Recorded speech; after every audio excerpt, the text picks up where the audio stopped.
Hi everyone, it's John Hill, CEO for TechStage Solutions, right here on the strategic playing deck again. Cheers.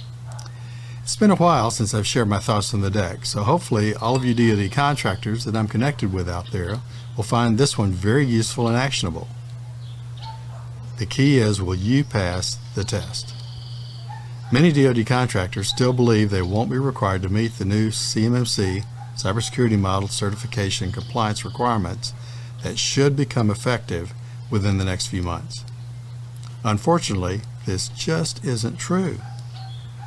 In the fourth quarter of 2024, CFR 32, Part 170 was finalized and entered into the Federal Register.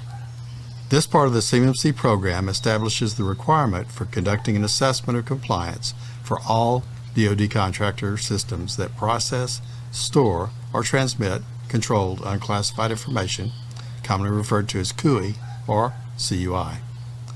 Since it requires all DoD contractors to meet the new cybersecurity and compliance requirements for the protection of CUI and FCI, the question becomes, what do you, as a DoD contractor, need to do in order to make this happen?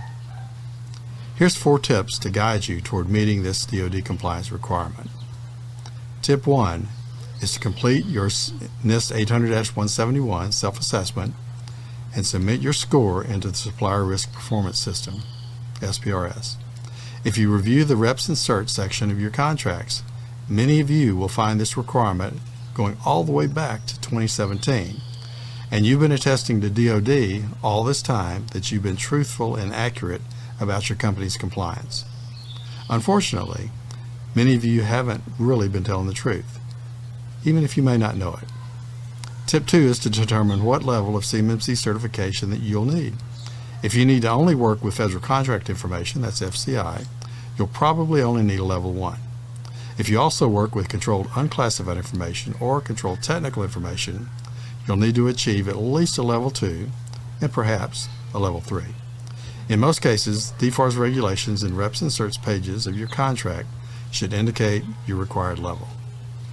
Tip 3 is to determine your initial system security plan.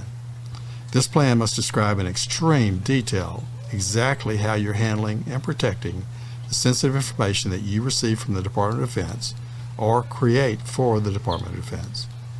This plan will be one of the first documents that an assessor will review prior to beginning an assessment.